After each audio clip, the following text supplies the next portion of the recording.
Good morning po sa inyo lahat. Good morning, good morning. Ganun ulit, no? 2 to 3 callers, no? At most 3. I think that's more than enough, no? Habang may sakit lang naman ako. Anyways, magandang evening po sa inyo lahat. Magandang morning sa inyo lahat. Happy Canada Day sa lahat ng mga taga-Canada. Maligayang bati po sa lahat. Sa lahat ng mga nasa FB Live, hello sa inyo lahat. Magandang evening sa inyo. At binabati ko nga pala ang Work Hub. Kung saan yun po yung studio kung saan si Gandang Kara po ay nagpa-podcast shoot. No? Doon kami galing sa Pasig. Doon kami galing. No? Magandang gabi po and welcome to the show. I hope you guys had a wonderful day all day today. Kasi kung tatanungin ninyo, okay naman ako maghapon. Nakapag-gym ako, I had dinner with some friends. Nag-gym ako, I had dinner with some friends, went to the shoot ng podcast, and eto tayo ngayon. Diba? Always cap the day with you guys. Ito yung culmination ng araw. Kumusta kayo? Ano bago sa mundo? No? Ang traffic kanina, sobrang traffic kanina. Ang lala, no? Kailan kaya gagaling ang bayan ko, no? Kailan kaya gagaling ang bayan kong Pilipinas? Kailan kaya? Maligayang bati po sa lahat ng mga nakasubaybay sa atin. Hello po sa inyo lahat. I hope you are all having a wonderful time tonight. Sana'y payapa kayo lahat. Sana'y okay kayo. Sana'y maayos ang inyong mga buhay-buhay. Wala nang lunas ang Pilipinas. Huwag naman natin isipin walang lunas. No? Hindi lang natin hahanap. Because to believe that there's no more hope is actually detrimental for all of us. 24/7 po ba ang Work Hub? Yes po, 24/5. No, 5 days a week, 24 hours sila. Yung Saturday, Sunday, parang hindi yata. So, pero Mondays through Fridays yata ay 24 hours po sila. So, today, 24 hours sila. I-PM nyo sila sa FB nila. Bulabugin nyo, sabihin nyo, Papa Jackson brought me here. Sabihin nyo lang. Nang walang kaabog-abog. Yung wala naman silang tinatanong, sinasabi mo sa kanila. Papa Jack, idol na po kita since 2015. Mapa-heartbroken ka po or masaya ang love life mo? Ano sabi mo mapa-heartbroken ako? Ha? Gumagawa ka ng kwento, baka ikaw ang heartbroken. Hello po sa lahat ng mga feeling natin. Tandaan nyo ha, maraming na block dito. Okay? Maraming na block dito. So maging nice kayo, okay? Maging nice kayo sa comment section dahil kung hindi, iba-block. Ganon kasimple. Alright? Hindi na ako nakapagpahinga. Pero okay naman. Kayo na ang pahinga ko. Jesus! Yan yung mga realizations ko lately.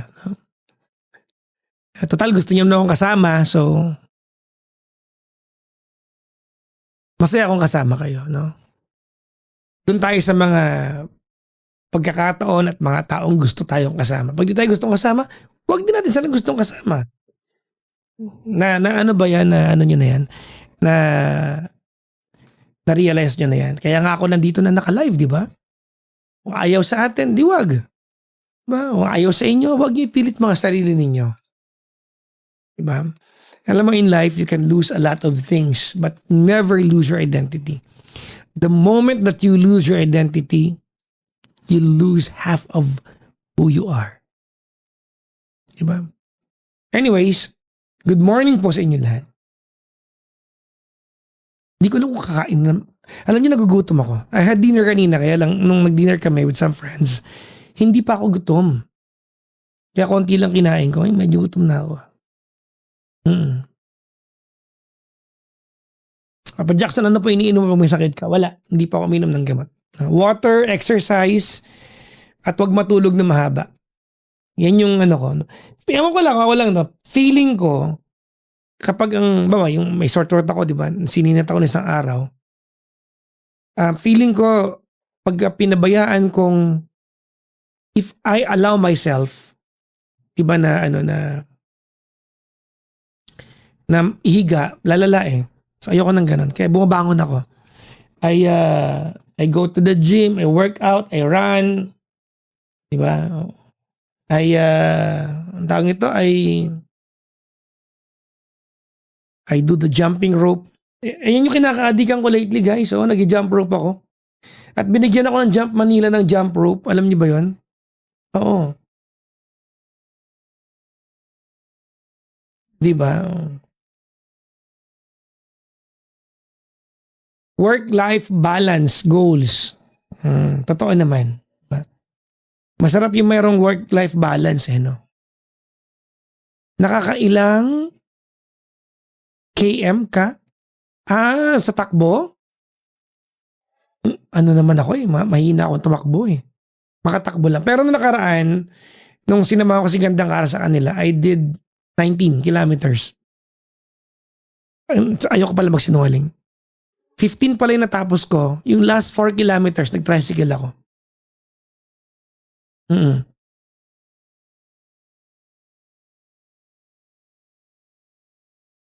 So yun. Namulikat ako Oo. Pero mahirap pala, no? Kaya yung mga nag 32 kilometer run, yung mga marathon, you have my full respect. Dahil mahirap. Oo. Ano vitamins mo? Wala akong vitamins. I don't really drink vitamins. Wala Well, meron akong supplement pa nag-gym. EAA, creatine, pre-workout, beta-alanine, BCAA, vegan whey protein. Marami. 6 yata yun. Okay. Parang di ka napapagod. Okay. Napapagod naman. Ano naman gayet mo sa lips? Laway. Wala akong pinapahid. Bakit niya ba laging ganito na anong pinapahid ko sa lips ko? Wala akong pinapahid sa lips ko. Ba't ako magli-lipstick sa harap ninyo? Anong kwento ng buhay ko? Ba't ako magli-lip balm? Diba? Anong motivation ko para magpahid ng mantikilya sa uso ko? Ba't ko gagawin yun? Diba? Oo.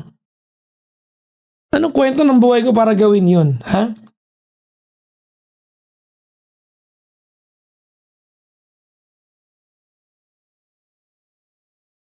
Paano mo nami-maintain pagka-vegan mo? Wala lang. Kaya ba i-maintain yun? Di wag ka kumain ng karne tsaka isda. Tapos. Yun na yun. Di ba? Ilang hours tulog mo na enough? Maiksi ako matulog Pero lately, dahil wala man ako employment, di ba? Hindi man ako nagkatrabaho. Nasa bahay lang naman ako. So I always wake up. Ang alarm ko ay laging 11:30 ang gising ko. Ang first alarm ko 11:30, ang next alarm ko 11:45. Kaya nga itong si Sam YG tsaka si Chacha, in-invite nila ako na mag-guest dun sa Leching Pag-ibig na podcast nila.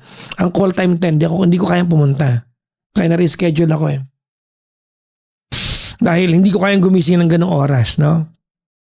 So sabi ko 1:30 kaya. No? So yun, going back, so dahil wala akong employment, mga kaibigan, pag gumigising ako ng 11:30, actually normally mga kaibigan, nauna pa ako magising sa alarm, no? So what I do, pag gising ko ng 11:30, magkakape ako at magkukunyaring gising. Tapos matutulog ulit. Masarap kaya? Totoo. Magkukunyari akong gising na, so matutulog ako ulit.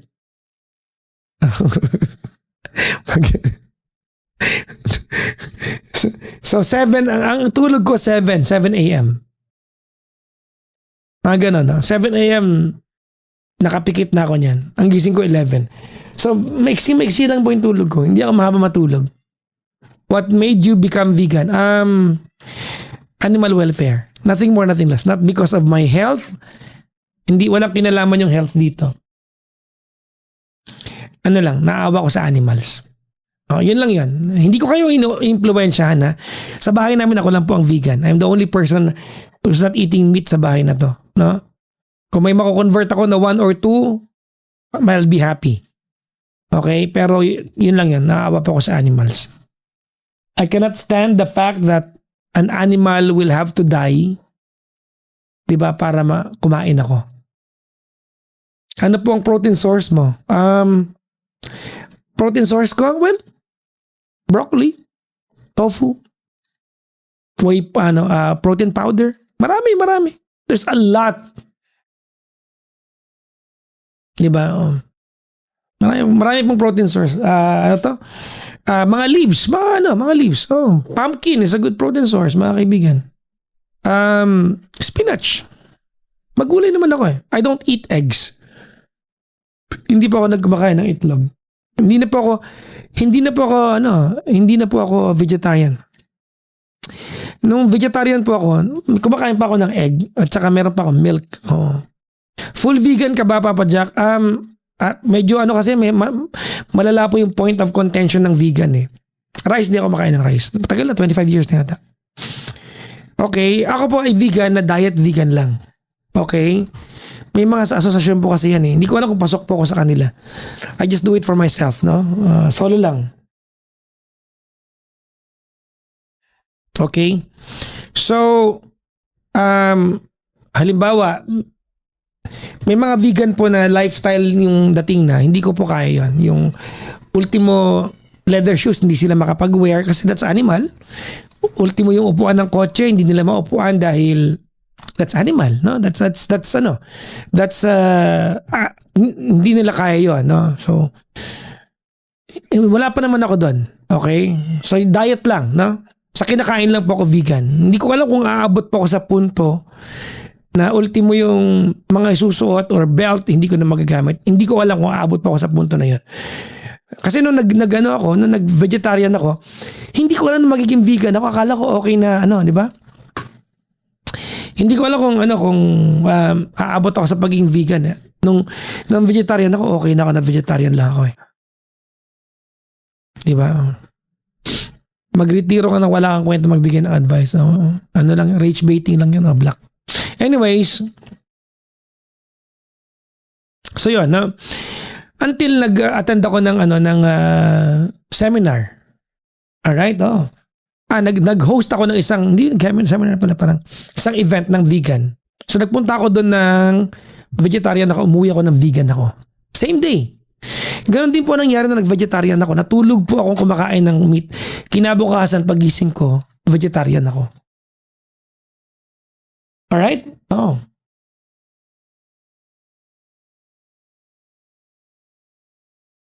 So yun, no?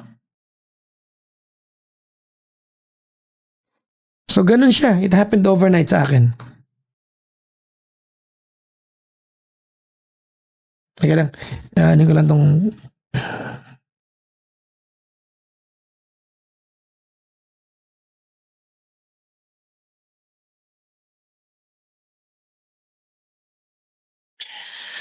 Ayun.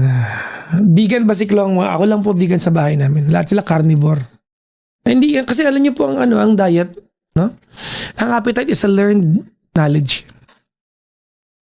Learned knowledge po siya. Tinuro sa atin. Tignan niyo, pag bata pala tinuro mo kumain ng gulay, hanggang lumaki yan.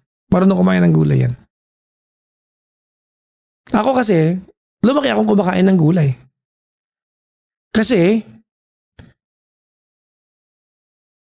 lumaki ako sa probinsya. You prepare your own food every day. May kuya ako na nare-requestan ko po ng pagkain.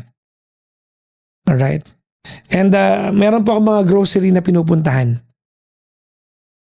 Okay? May grocery pa akong pinupuntahan. Yung mga, the vegan grocer, the Greenery Kitchen, iVegan sa Makati, the Green Bar, the Farm Assist, Greens. Marami, ang dami kayang restaurant na vegan. Ang dami po. Sobrang dami, di ba? So hindi ka aware, meron din sa Makati Cinema Square, nakalimutan ko pangalan. So hindi ka magiging aware na may mga vegan restaurants kasi hindi ka vegan, hindi mo sila hinahanap. Pero pag nag-vegan ka, pag nag-search ka sa Facebook, ang dami-dami. Kimchi po ba pang vegan? May patis po kasi ang kimchi. Nung vegetarian po ako, nakakakain akong kimchi. Ay, hindi na. Kasi meron siyang patis. Patis is fish eh. So, hindi ako makain nun.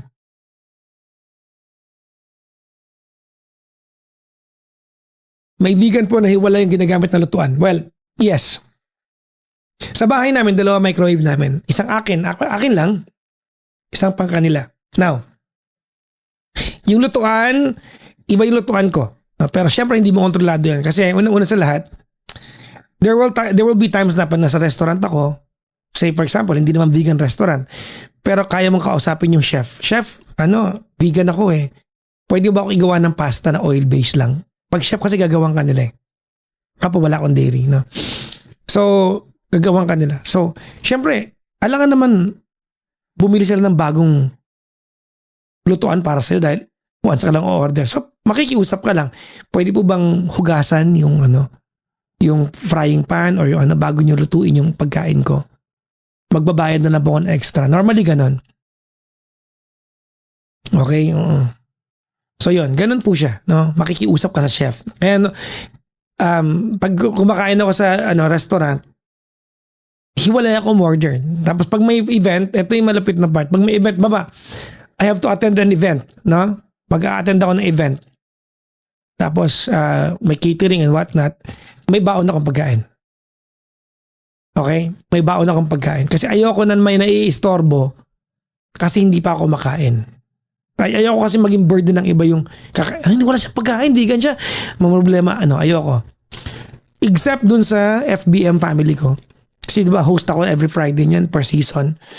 Itong week na to wala eh. Pero pag may hosting ko sa FBM, alam na nila yung restaurant na kinakainan ko. So, they order for me. So, medyo okay na. No?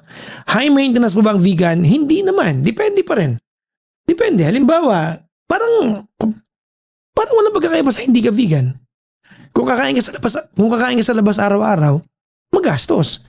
Pero kung kakain ka ng gulay sa bahay araw-araw, sakto lang din. Di ba? So hindi siya, depende pa rin. Walang pagkakaiba sa kumakain kayo ng normal na kinakain ninyo.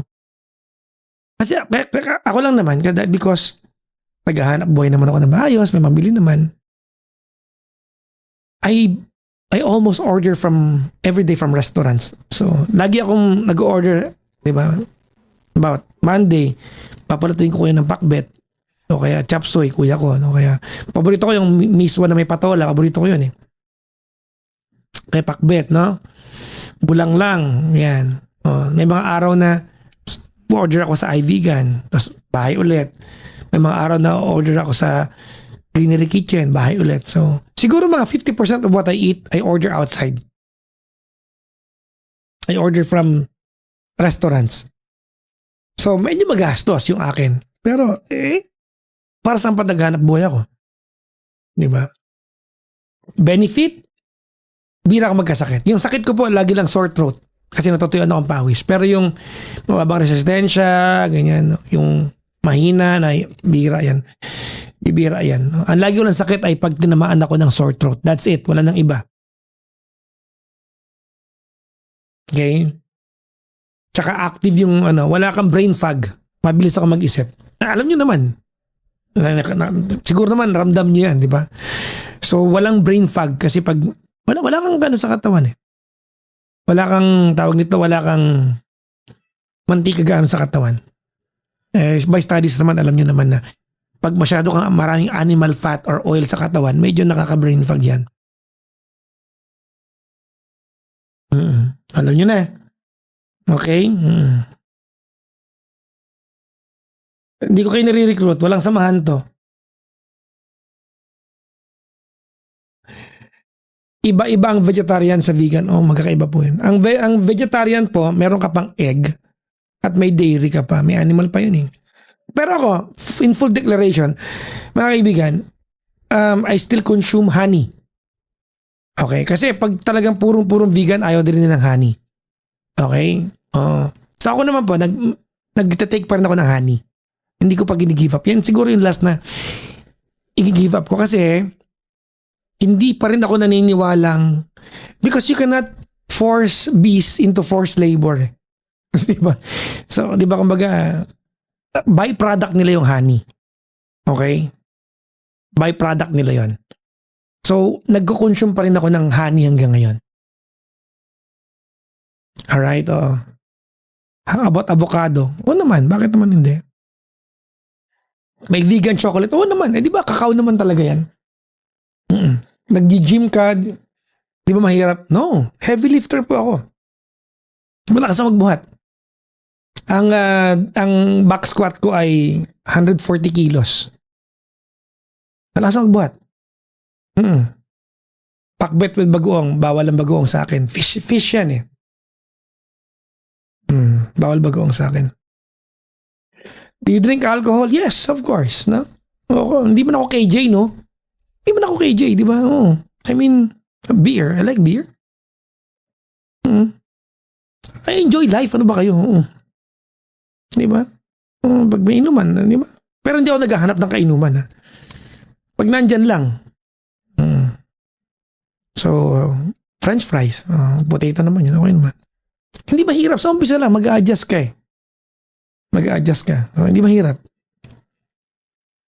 Hindi siya mahirap. Sa umpisa lang. Okay, may nag-PM sa akin, si Tricia. Basahin ko to, Tricia. Papa Jack! Sabi ni Tricia. Gumagawa ko ng sourdough bread. Good for vegan diet. Flour, water, and salt lang ang ingredients. Gusto po sana kitang padalhan. Kung pwede. Nag-reply ako. Sabi ko, yes, with exclamation point. Sabi niya, yeah, hey, mamaya nang details na nakikinig pa ako kay Rina. E di, Tricia, pandesal to. Di ba? Pandesal yan, di ba? Di ba ang pandesal ay dough with salt? Di ba? Di ba yun ang direct translation ng pandesal? Di ba yun ang direct translation? Hindi. Sabi niya, hindi. May milk yung pandesal eh. And oil or butter. Hindi pandesal yan. Ang totoong kahulugan ng pandesal, yung sal doon, salt yon, bread with salt, pandesal, yun.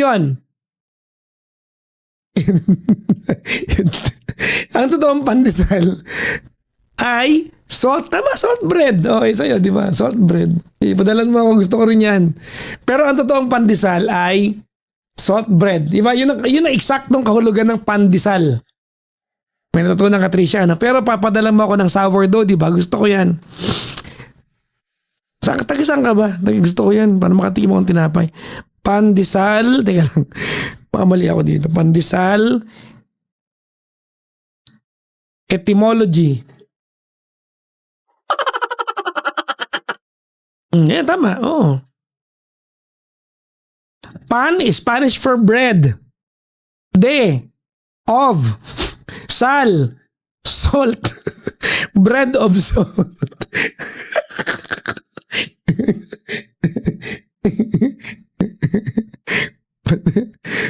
Pandesal. Okay, ayun. Pero gusto ko yan. Sa Kaintaro siya. Sige, padalan mo. Ano ba to? Business mo ba to, ma'am? Nasa ano ka ba? Nasa TikTok ka ba? Saturday. Pwede bang ganito? Pwede bang i-PM mo yung anak ko sa... mahina ako sa coordination eh. Pwede bang i-PM mo si Klong Klong at sa kanya ka mag-coordinate? Padalan mo ako ha. Teka, tawagan ko na anak ko. Teka lang.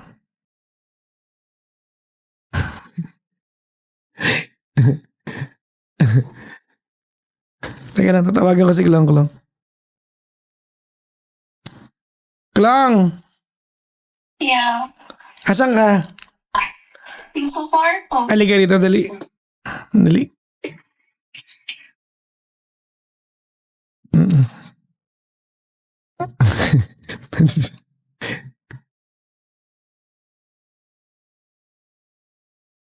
Gusto ko yung sourdough. Padala mo ako, Tricia. Pag hindi mo pwede lang, sisiraan kita. Bala ka. Charot lang.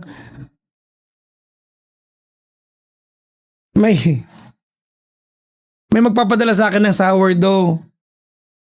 Ikaw i-PM niya sa TikTok ha? Anong TikTok mo? Ha? Comment ako. Magko-comment ka sa live ngayon?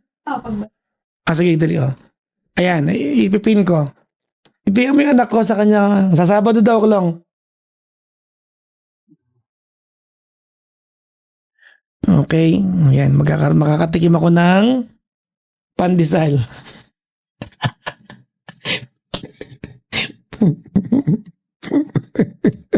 Gusto ko yan, hindi ko natanggihan yan. Negosyo mo to, i-promote mo sa TikTok ngayon, dali oh. Asan siya dyan? Asan si Trisha dyan?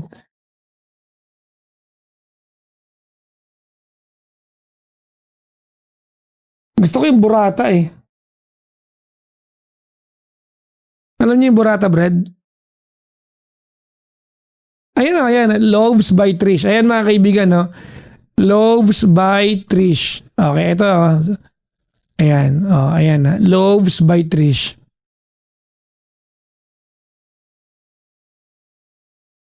Ayan o, ayan. Oh. Pinin ko. 1 minute lang yan. Cheese yung burrata. Okay, hindi ko na makain eh. Dati yun ang paborito ko eh. Sabi ni Klong, favorite namin yung sour bread. Sour bread, sourdough. Klong, iba yung sour bread. Yung panis yun. Sourdough yata yung alam. Iba yata. Iba yung sour bread yung iba yung sour bread na yun na panis na yun eh. Sourdough yata yung sinasabi mo.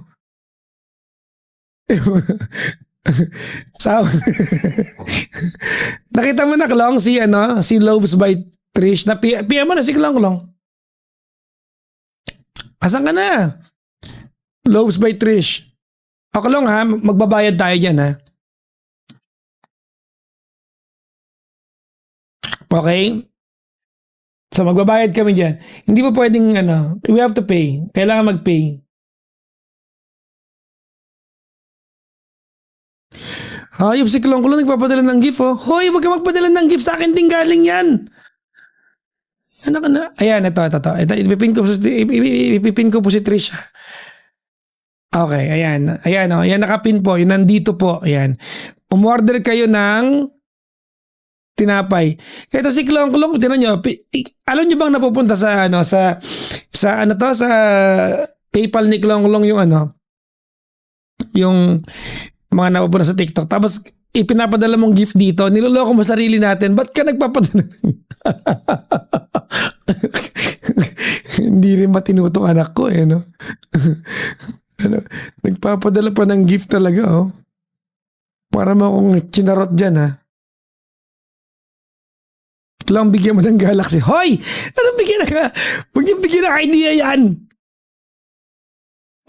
Mamaya, sa akin di manggagaling yan. Eh, di niloko ko sarili ko. Ba't ko gigift sa sarili ko? Anak ng pusa talaga.